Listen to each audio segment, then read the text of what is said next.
All right, so Tammy and Krissy, whenever you guys are ready. All right, so my name is Krissy. I teach 8th grade science at Swope Middle School.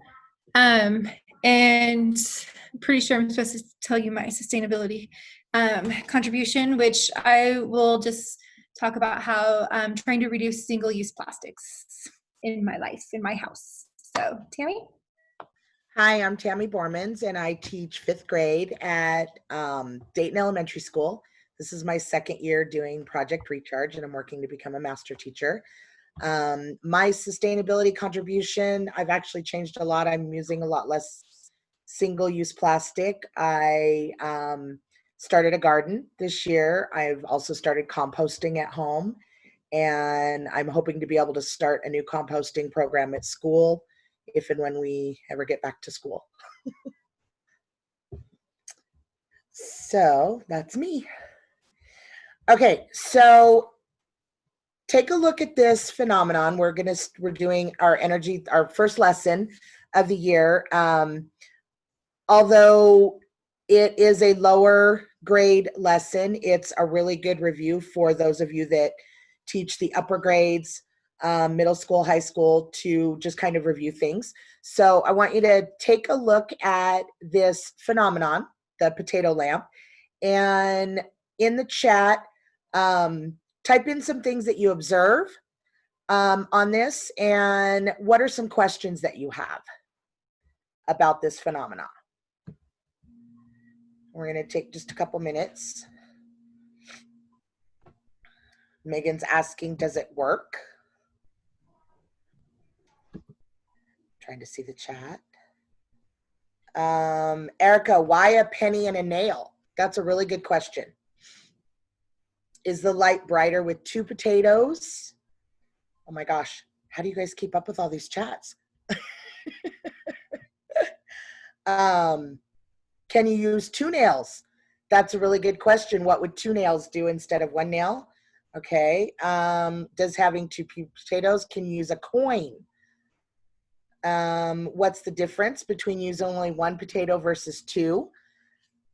And so the purpose of doing these phenomena, because these are some really great questions, really good observations, and the purpose of showing a phenomena to start with is to get your students thinking about what they're seeing, not necessarily to come up with an answer right away, but to just get them thinking about what they're looking at and how these things kind of work.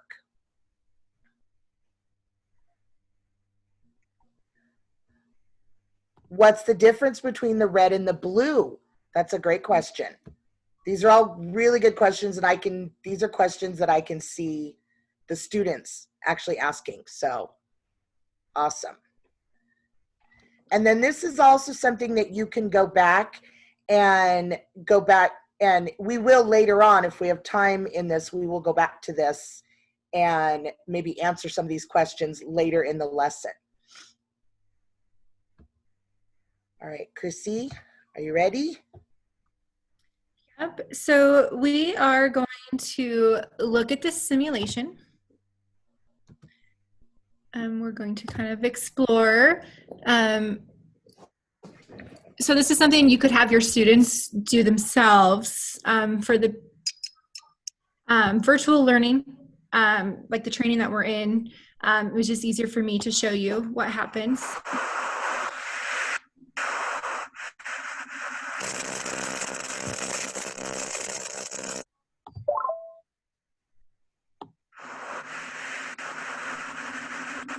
That it's John for voltage.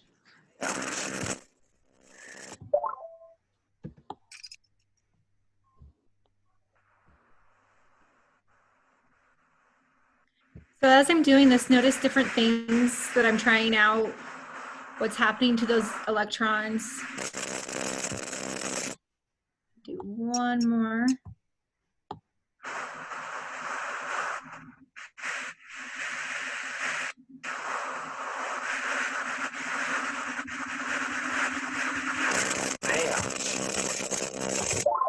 Thank you, John, for that wonderful demonstration. So exit out of this. So really using the simulation to kind of start to show students and help them answer the question, what evidence do we have that electricity exists if we cannot see it? Most of the kids will talk about, lights turning on and whatnot. But looking at the simulation, we kind of want to start students we want them to start seeing what rules can be made from this animation. And so we have a poll for you. It's a multiple choice. There's more than one correct answer.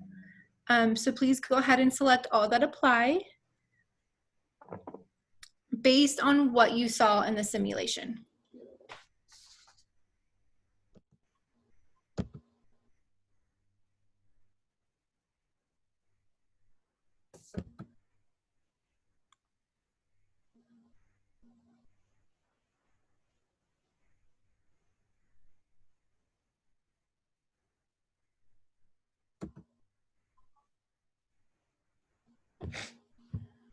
All right.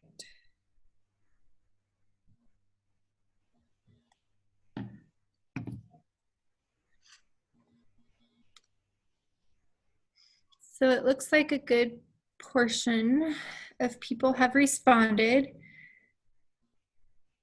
So really looking at this, there's actually only, so all of the above is incorrect because there is one wrong choice. And it doesn't matter what he touches, the electrons will transfer and create a shock.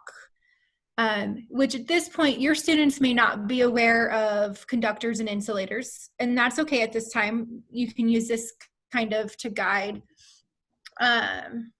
your instruction for the lesson that's actually coming that you'll see later in the day with Dustin, with conductors and insulators. So let's move on to the next piece of engagement that gets kind of students looking at what evidence do we have that electricity exists if we cannot see it? Tammy? That's me, I'm sorry. I'm looking at like 3 different screens right now. So the next part of this lesson is an engagement activity. It's really kind of a fun one. And we want to get them talking about what evidence do they have that electricity exists, even though we can't see it. If you can't see it, how do you know it's there?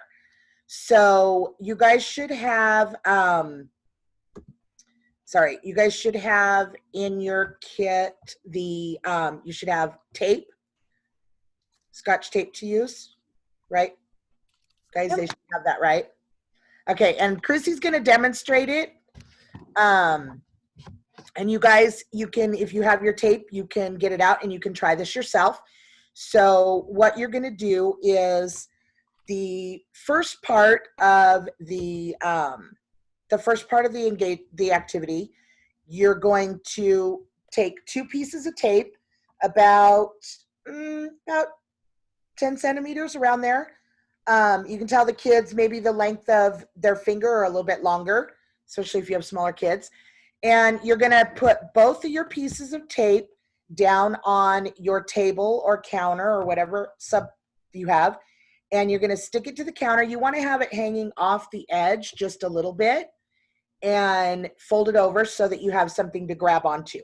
So you're gonna put both pieces down separately, and then once you rub them down onto your counter, you're gonna lift them both up at the same time, and you're gonna face them towards each other. It says the sticky side, but I don't think it matters. And you're gonna observe what happens to that tape. What's happening with the tape? So can anybody tell me, like, really quick, what's happening with that tape? I see Megan's demonstrating it. If any of you are demonstrating it, you can show what you're doing so we can see.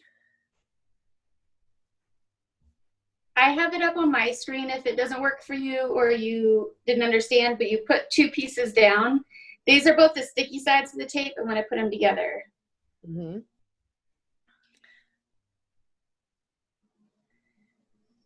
So you watch what they do. What? Nothing happened to mine when I put the sticky sides towards each other, but when I put the others, you can see how much they're pushing away. Right. Yes, mine repelled.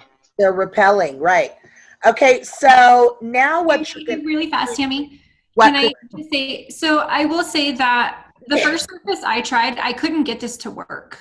So I don't know if you noticed that I got up and moved to another room. So it works for me. I found it worked on certain surfaces, but not on others. And I don't know why that was the case, but that may be something to put out there as well. Mhm. Go ahead, Tammy. And you know what? That might be actually a good discussion to have with your kids. Does it work on certain surfaces and not on others, and why? So that could be a good discussion to have with your students. So now what you're going to do is you're going to take those same 2 pieces of tape. You're going to put one down back on your surface, leaving your little end. And then you're going to take your second piece of tape and you're going to stick it directly on top of that first piece. Once you get those stuck on top, now you're going to pull it off again. And you want to kind of just touch it a little bit to make it more neutral. And then you're going to take those 2 pieces of tape. Sorry, I don't have my tape with me. Krissy's showing it. You're going to take those 2 pieces of tape and you're going to pull them apart and then hold them towards each other and see what they do.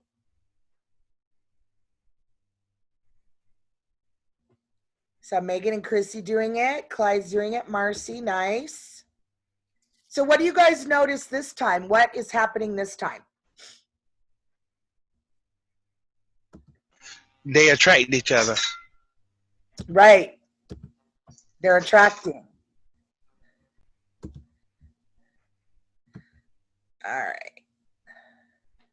Sorry, this is my first time doing this, so I'm kind of reading, sorry. So what do you think is happening with the tape in both of these things? What's happening?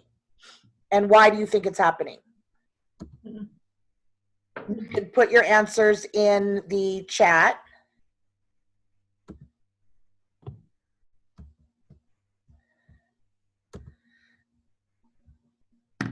Cheap, simple activity. Perfect, yes.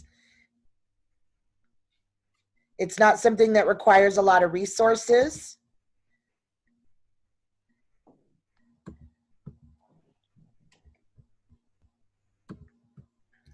All right. So, are we showing the polls? Yes, very good. Giving different charges to the tape.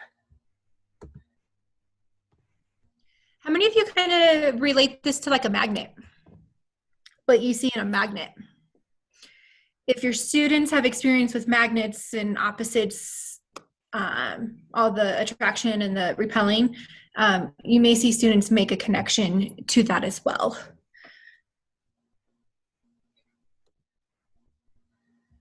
All right. Okay. Oops. I'm having some technical difficulties here. I'm sorry. So some of the examples of things that you might want to kind of guide your kids to or hope that they discover is that your opposite particles attract each other and your identical particles repel each other. And like Krissy said, it relates to magnets. That's something that I know my younger kids would notice is, oh, hey, magnets do the same thing. The positive side and the negative side, they, you know, if they're identical, they're going to push away. If they're opposite, they're going to attract.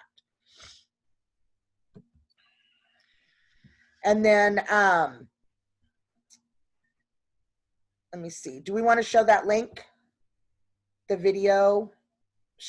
We don't need to. It is in the lesson plan to where, like, if you don't remember how to do this or it's not working the way that you think it should be, there is in the lesson plan, there is a link you can access the video that actually shows someone doing this. I know I found that helpful, and because this is the first time, this is the first year this has been a part of the curriculum. So there is a resource available in your lesson plan. So yeah, that describes the whole thing. right. All right, so are we ready to move on? Yes. So we're going to get a little hands-on with a challenge. And the first challenge you're going to see is how you can get a light bulb to light in 4 different ways using only a battery, a paper clip, and a bulb, a light bulb. Okay. Before I have you get out your materials or grab them, if you do already have them out, just some things to mention. And really, it's not so much for you, it's things that you really want to make sure you're mentioning with your students. But it's always nice when you are in your breakout room, if you've done something similar and others in your group haven't, kind of step back and let them have a chance to explore and kind of figure things out without really giving anything away before they have that chance to kind of work through it and discover for themselves. Also be careful, your light bulbs are fragile, they will break. And if things start to get hot, make sure you disconnect your supplies and let them cool down and try something different. That's a sign something's not working, okay? So you are going to be going into breakout rooms. In there, you're gonna want to get your battery, just the D-cell battery, 1 paper clip, and a bulb, okay? You don't wanna break your paper clip, you want it together, but you can unbend it. Okay, but those 3 materials are what you are using in this first challenge to come up with 4 different ways to light that bulb. I would strongly recommend in your notebooks that you have to draw the pictures. If you get something to work, draw it, okay? That'll help later on, I promise. Okay, so Laura, we are ready for breakout rooms. All right, sending you guys now.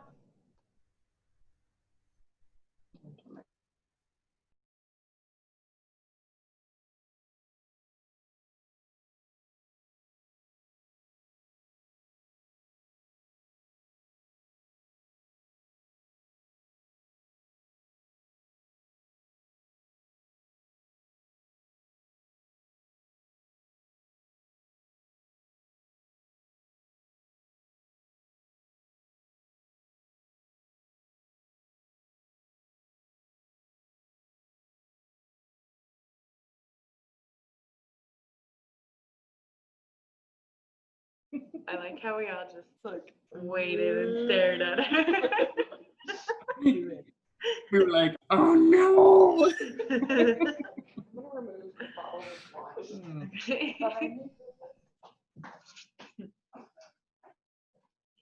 My son's right. Doing great. So Mike is leaving now. Mike's gonna leave now. He's gonna go make one because we don't have a water pump ready. When does she need that for? What activity tomorrow afternoon?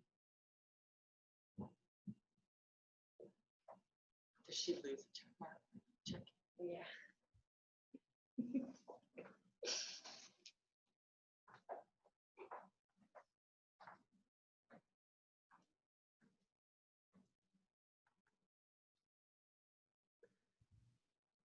This is where the Mike, when you get there, will you tell Mel or Haya that they need to stay until she comes by? And then I told her, it's like, Yeah. one of them just goes to the yeah, shop. perfect. Thank you. I'll see you Saturday. Okay, sounds good. Oh.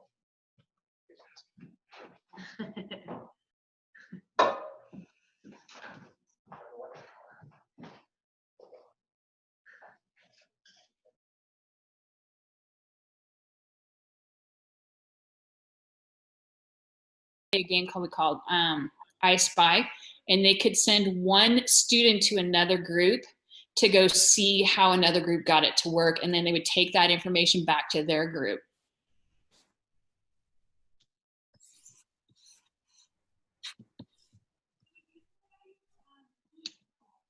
let's see. We had a really good discussion later about, well, what is causing that wire or that paper clip to get hot? So it kind of led into a whole other discussion. CJ, I like how you're labeling your diagram. I think in a setting like this, it becomes kind of important to kind of label and include maybe some words. There is a text option, by the way, too, if anyone finds that helpful.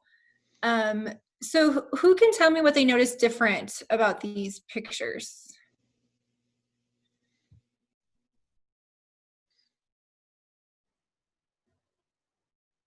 No, please don't jump I'll at I'll go. the 2 o'clock. Krissy. Thanks. There you go. One, you connected the light bulb on the paper clip itself. You know, you got your positives and negatives connected.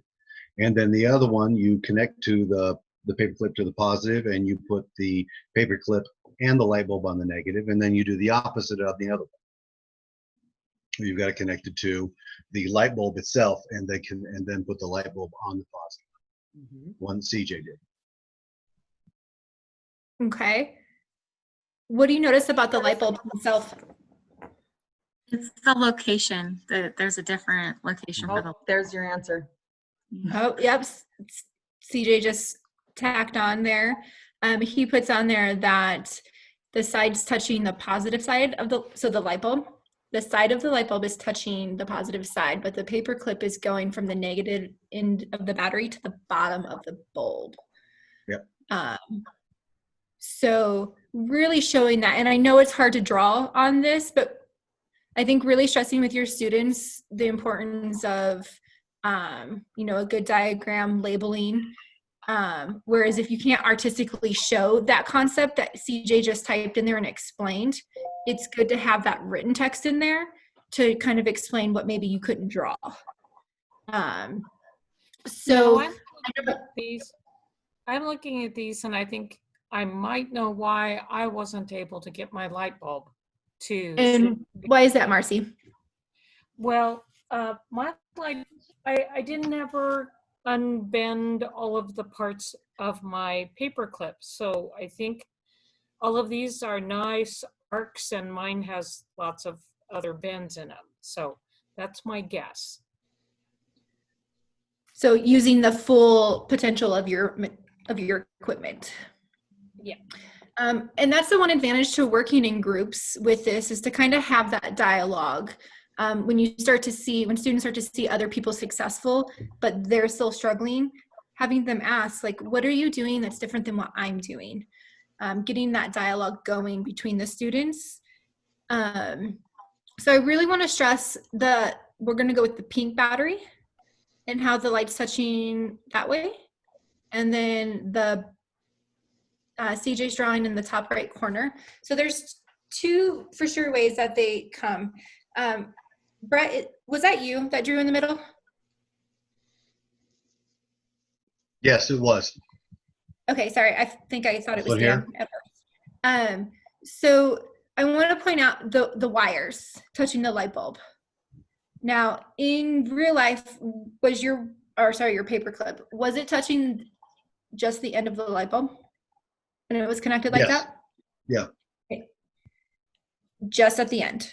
Just at the end. But you could have also just wrapped it around the middle too, but I just showed that. So really, I'm going to switch my my screen and go to the next slide. Because I really want to talk about with our students the requirements that had to be met in order for the light bulb to work. Okay, so both sides of the battery are connected. And I think students, a lot of them understand that, but what they don't understand fully is that 2 parts of the light bulb need to be connected. So having one part within the circuit touch the bottom of the light bulb and the other parts touching the side. Okay, electrons, I kind of explain it's like a one-way street. The electrons are going to move one way. So they need a place to enter the light bulb and a place to exit the light bulb, and they need to be different. So that way there isn't a traffic jam. So that's where a lot of the kids tend to struggle. And if you have kids that, your class struggles with this, bringing them back in, having them talk through some things, whole group, and then kind of putting them back in their breakout rooms to kind of explore a little bit more. to kind of, after they've seen some successful attempts at it, so that way they feel successful as well.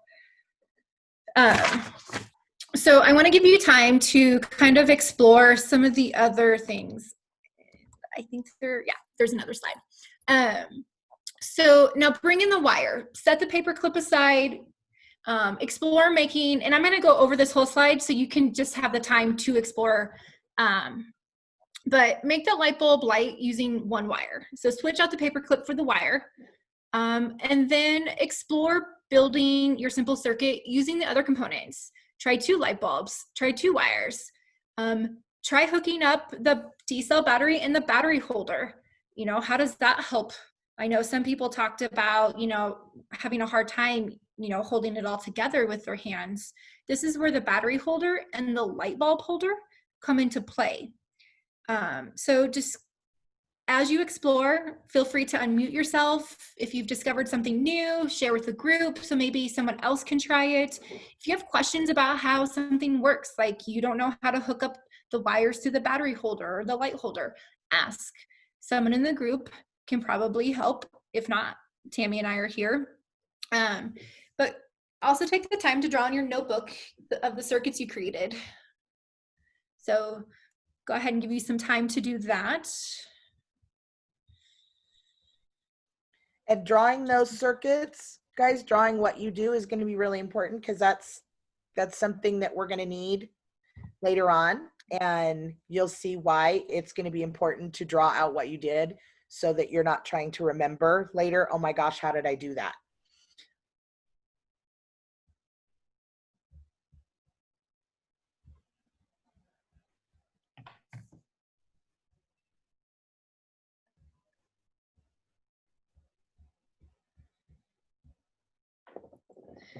I'm reading the chat really fast.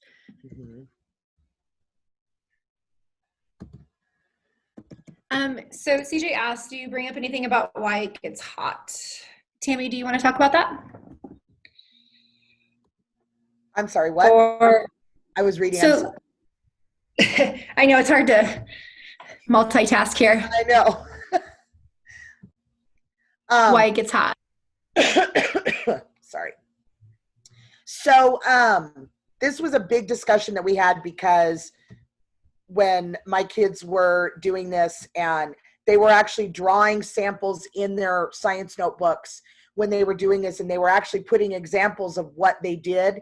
And one of my groups wrote, you know, drew what they did, and they wrote, hot, do not do this. And so we were able to look at the different things that show, well, why does it get hot? And what's happening here, why it gets hot.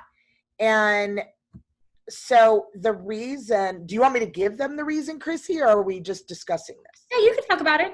Okay, so the reason that the wire gets hot, even though a lot of kids are going to think, well, it's electricity and electricity gets hot, the wire should actually not get hot. So if it does, something is not happening the way it's supposed to.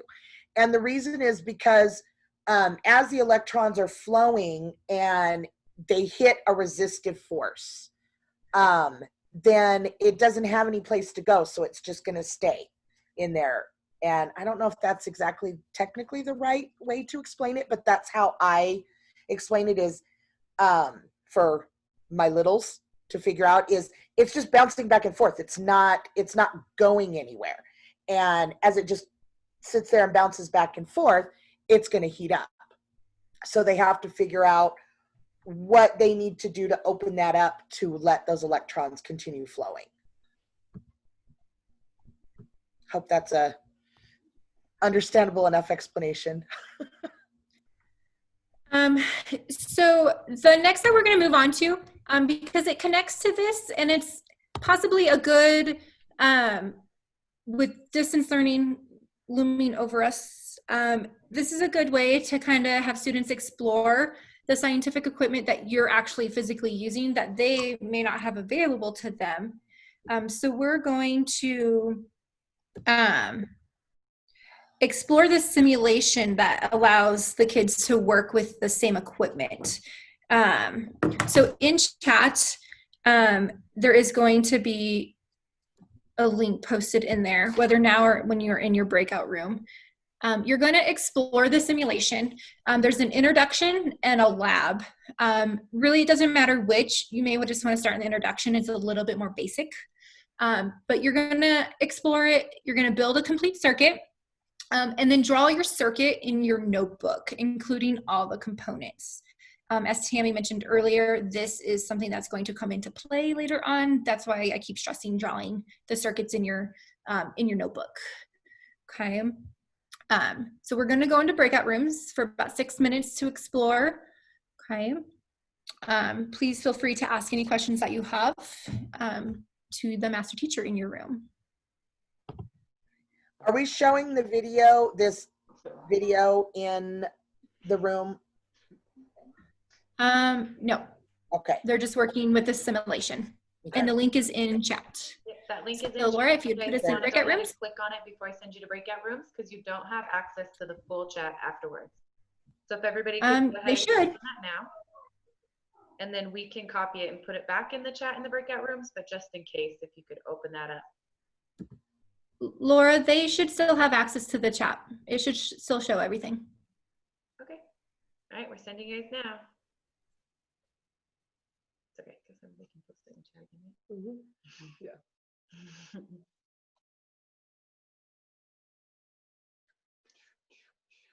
I don't know, I'm in the chat. And It's there? Good. In the, but you're not, oh, yeah, you are. I just see you here. Does Jessica have a breakout room?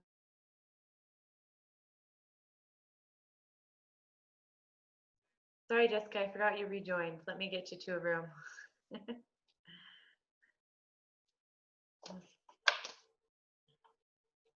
whoa.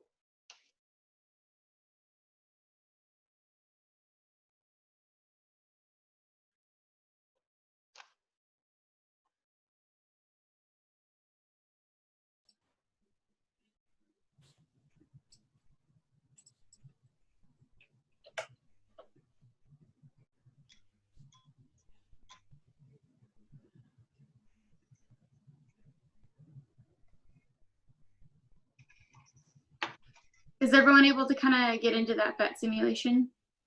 Yeah. Yeah.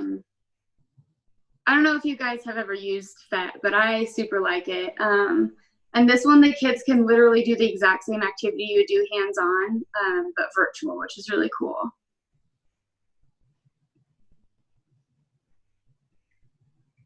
So where's the simulation? For people of all different jobs to be able to communicate in one language. Their diagrams. So the reason why we had to draw out some of your circuits was so you could get a chance at using some of the symbols in the schematic diagrams to draw out a schematic diagram to kind of get practice at this. So choose one of your circuits that you drew and look at using these symbols. The D cell battery, you got a positive end and a negative end. So there is a difference. Okay. We use square corners with the wires. It's not loopy like in your typical drawings.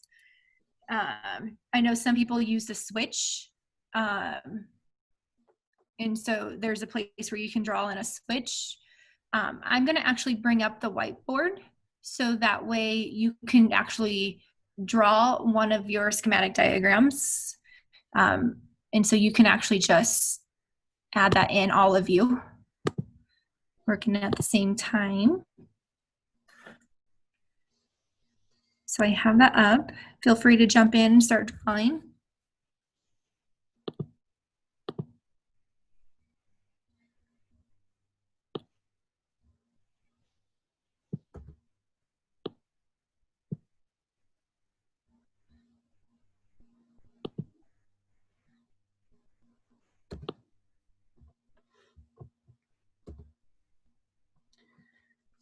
And this is a good discussion to have with your students. Why does it matter if our drawings are all the same? Why does it matter if we're using the same symbols? Why do we have to be so precise about how everything looks?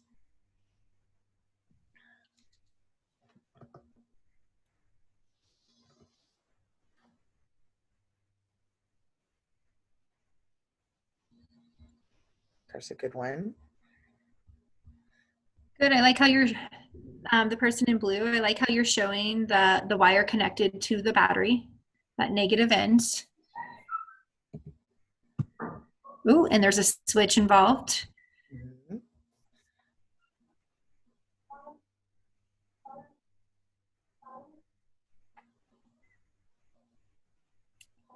So the person drawing in green, are you showing two batteries connected to each other? Did you use two batteries in your picture or in your actual diagram? Yes, sorry, I couldn't unmute. I used two batteries, so I wasn't sure how to show that because there's really not a wire in between. No, how you did it is good. Mhm. Yep.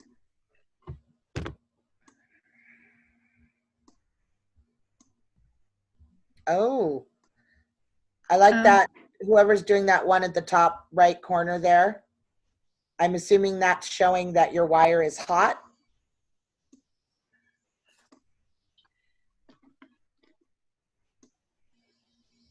Yeah, I don't know the schematic for fire, but I added that one in.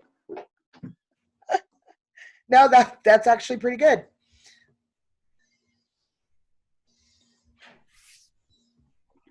And that would be a good discussion to have. Why is that hot? What's happening here? What is there something missing?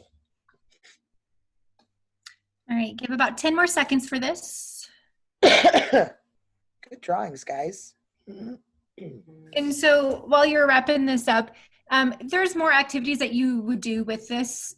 So your students would get more practice with this. You're getting very short due to time constraints, but they would have more activities to go through on that handout. So,